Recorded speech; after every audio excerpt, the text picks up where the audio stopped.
मैं आज आपको एक ऐसा वक्त जो परमेश्वर का भय मानने वाला, निर्दोष और ईमानदार था। इतना ही नहीं, पूरे पूरब देश में उससे बड़ा कोई धनवान नहीं था। उस धनवान पर 5 बड़ी-बड़ी विपत्तियां आन पड़ी। तब वो धनवान की भक्ति, उसकी प्रतिक्रिया और परिणाम के बारे में मैं बताऊंगा।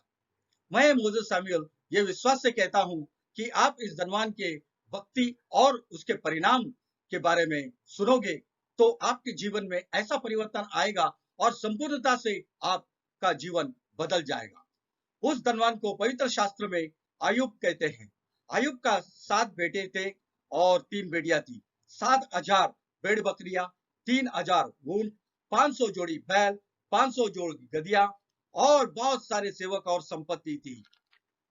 उस धनवान भक्त अयुब का जिक्र स्वर्ग में भी हुआ। एक दिन ऐसा हुआ, स्वर्ग में परमेश्वर के पुत्र उसके सामने उपस्थित हुए और उनके बीच शैतान भी आया हुआ था। और परमेश्वर ने शैतान से पूछा, तू कहां से आ रहा है? शैतान ने बोला, पृथ्वी के इधर उधर घूमते घामते फिरते डोलते डालते आया हूं। परमेश्वर ने शैतान से पूछा, क्या तूने मेरा दास अय्यूब पर ध्यान दिया? क्योंकि उससे तुल्य खरा और सीधा और मेरा भय मानने वाला और बुराई से दूर रहने वाला कोई मनुष्य पृथ्वी पर नहीं है। ऐसा परमेश्वर ने स्वर्ग में अय्यूब की भक्ति की प्रशंसा की। अगर आप भी चाहते हैं कि आप परमेश्वर की आपकी भी प्रशंसा करें तो आपको क्या नहीं करना चाहिए, यह अय्यूब भक्त के व्यवहार से आज हम सीख सकते हैं। एक दिन ऐसा हुआ, जब अय्यूब के बेटे बेटियां अपने बड़े घर के भाई के घर पर खा पी रहे थे, तब अय्यूब अपने घर पे बैठा हुआ था। तो और सारे सेवक अपने अपने कामों में लगे हुए थे। तो उस दिन एक ऐसी 4 विपत्तियां एक ही दिन पर जब आई, अय्यूब की भक्ति के बारे में क्या हुआ होगा और उसकी प्रतिक्रिया क्या थी, ये सारे बातें हम जानेंगे। जब अय्यूब अपने घर पर बैठा हुआ था और उसके बड़े भाई के घर में सारे लोग, उसके भाई बहन सब इकट्ठे होकर खा पी रहे थे, तब एक दास ओ अय्यूब के पास दौड़े दौड़े आकर बोलने लगा कि हम तो खेत में हल जोत रहे थे और गधियां हमारे आसपास चर रही थी। तब शिबा के लोग तलवार लेकर धावा बोलकर सारे सेवकों को मार दिया और सारे बैल और गधियों को ले गए। वो बोल ही रहा था, इतने में दूसरे विपत्ति की समाचार लेकर दूसरा दाव दौड़े दौड़े दौड़े आया और अय्यूब से कहने लगा कि परमेश्वर की आग आकाश से गिरा और सारे भेड़ बकरियां और सारे जब सबको भस्म कर दिया। मैं ही बच गया हूं और आपको ये समाचार सुना रहा हूं। और वो बोल ही रहा था, इतने में तीसरा दास तीसरी विपत्ति का समाचार सुनाने अय्यूब के पास आया और बोला कि कसदी के लोग 3 भाग में आकर उन पर धावा करके उनके सारों ऊँटे ले गए। वो बोल ही रहा था, उतने में चौथा दास आया और चौथा विपत्ति का समाचार सुनाने लगा।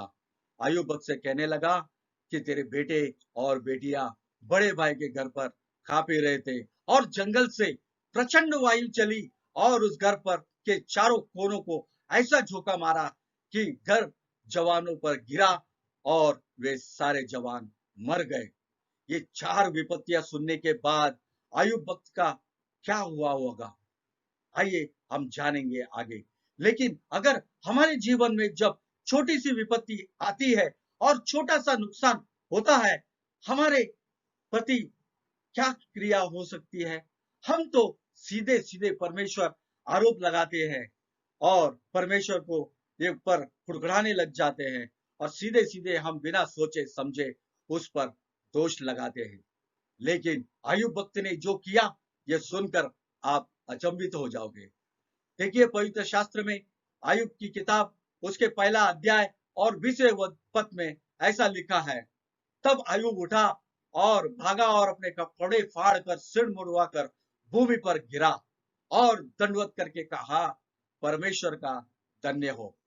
और 22 वचन में ऐसा लिखा है, इन सब बातों में भी अय्यूब भक्त ने ना तो पाप किया और न परमेश्वर पर मूर्खता से दोष लगाया।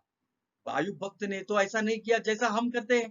हम तो छोटी सी नुकसान आने पर भी हम सीधे सीधे परमेश्वर के ऊपर हम दोष लगाना चालू करते हैं और कुड़कुड़ाना चालू करते हैं। लेकिन अय्यूब भक्त ने ऐसा नहीं किया, उसने अपने मुख से भी परमेश्वर के ऊपर दोष नहीं लगाया। ये तो हुई, उसकी सारी संपत्ति चली गई, उसके संतान चले गए, ये विपत्तियां फिर भी झेले जा सकते हैं और उन्होंने तो झेली है। और झेलने के बाद उनकी जो प्रतिक्रिया की थी, वही प्रतिक्रिया हमारी भी होनी चाहिए। हम भी परमेश्वर को धन्यवाद देना चाहिए। अब हम आगे बढ़ते हैं। पांचवी जो बड़ी विपत्ति थी, उस विपत्ति की ओर हम आगे बढ़ते हैं। वो पांचवी विपत्ति जब उन पर आन पड़ी, तब उसकी भक्ति की क्या हुआ होगा? क्या वो डगमगाया गया? देखिए, अय्यूब की किताब उसके दूसरे अध्याय उसके 7वें वचन में लिखा है, तब शैतान परमेश्वर के सामने से निकला और अय्यूब भक्त के को पांव के तलवे से लेकर सर तक फोड़ों से भर दिया। छोटे छोटे फोड़े नहीं, बड़े बड़े फोड़े। पहले तो 4 विपत्तियां जो थी, उसकी संपत्ति और उसके बच्चों को खोया था। लेकिन अब वो खुद को इतना तकलीफ, जो उठ नहीं सकता, चल नहीं सकता, इतना पीड़ा आई, तो उसकी पत्नी भी देखकर उसकी पत्नी ने उससे ऐसा कहा। देखिए 9वां वचन में, मैं यह कहती हूं, क्योंकि अब भी अपनी खराई पर बना है। क्यों तू अपनी खराई पर बना है? परमेश्वर की निंदा कर और चाहे मर जा तो मर जा, ऐसा उसके पत्नी ने उससे कहा। तब अय्यूब भक्त ने क्या बोला होगा? देखिए, हमें भी वही करना है। क्या हम 10वें वचन में देखिए, क्या हम जो परमेश्वर के हाथ से सुख लेते हैं तो दुख नहीं ले सकते? इन सब बातों में भी अय्यूब ने अपने मुंह से कोई पाप नहीं किया। अय्यूब भक्त ऐसा क्या जानता था कि उसने अपने ओठों से भी पाप नहीं किया? अब देखिए 34वां अध्याय और उसके 10वें पद में, हे समझ वालो, यह संभव नहीं है कि परमेश्वर दुष्टता का काम करे और सर्वशक्तिमान बुराई की ओर करे। और 12वें वचन में भी ऐसा लिखा है, निस्संदेह परमेश्वर दुष्टता नहीं कर सकता और सर्वशक्तिमान अन्याय नहीं कर सकता। ये इतना बड़ा रहस्य उसने अपने किताब पर लिख कर रखा है, जो हमें भी वो समझना चाहिए। परमेश्वर कभी बुरा कर नहीं सकता, निस्संदेह सर्वशक्तिमान ऐसा नहीं कर सकता, ऐसा उसने हमारे लिए लिख रखा है। और ऐसा ही हम भी सोचे समझे, बिना सोचे समझे परमेश्वर के ऊपर अगर हम दोष लगाते हैं, तो हम पाप कर लेते हैं। तो उसने तो अय्यूब भक्त ने तो ऐसा किया ही नहीं, उसने अपने मुख से भी उसने ऐसा किया नहीं। और इसीलिए स्वर्ग लोगों में और ऐसी इतनी बड़ी बात कही गई कि पूरे पृथ्वी के अंदर उसके जैसा भक्त कोई नहीं था। ऐसा आप जानते हैं कि यही सारी बातें हम जो आज समझे हैं और जो पढ़े हैं, उसको हमारे जीवन में अवलंबित करना चाहिए और उसके जैसा भक्त बनना चाहिए। चाहे कितना भी धन हमारे पास हो, उस धन का कोई मोल नहीं है, क्योंकि हम उस धन को हम किस प्रकार उपयोग करते हैं और कैसे हम गर्व करते हैं, ये महत्व नहीं है। हमारी भक्ति बहुत महत्व रखती है परमेश्वर के हुजूरी में। परमेश्वर ने शैतान से जब ऐसा कहा, तो शैतान ने वो उसको इतनी बड़ी विपत्ति देने के बावजूद भी उसने जिस प्रकार उसने अपनी भक्ति को संभाला, और लोगों ने जब उसको बोला कि ऐसा हुआ होगा, वैसा हुआ होगा, तो तूने ऐसा किया होगा, तो उसने वो सारी बातों को भी उसने देखा और समझा। और इतना कुछ भी नहीं, उसने जब उसके दोस्त लोग उसके पास आकर ये सारे चर्चा की, उसके साथ में रहा और उसको बताया, और बहुत सारे उल्टे सुल्टे बातें बताने पर भी उसने अपनी भक्ति को नहीं छोड़ा, परमेश्वर के साथ उसने अपना संबंध को नहीं बिगाड़ा। इसलिए परमेश्वर ने अय्यूब भक्त को स्वर्गलोक में भी याद किया। आपको भी अगर स्वर्गलोक में याद करना चाहिए, तो आप परमेश्वर के ऊपर कभी कुड़कुड़ाए नहीं, उसके ऊपर कभी आरोप लगाइए नहीं।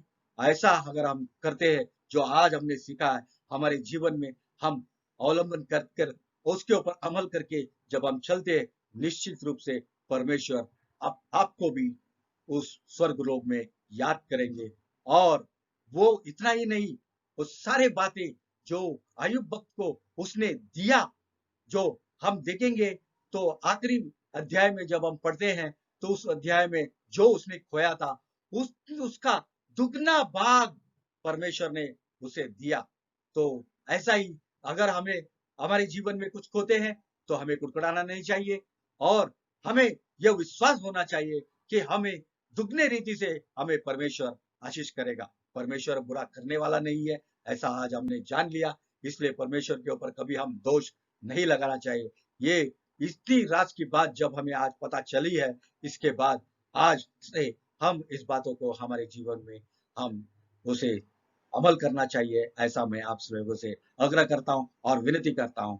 और इस सारे बातों को मैं आपको पहुंचाने के लिए और मैं बताने के लिए, मैं आप सभी लोग इस बातों को सुनकर उसके ऊपर अमल करेंगे, ऐसा विश्वास से मैं ये सारी बातों को समाप्त करता हूं। Thank you very much.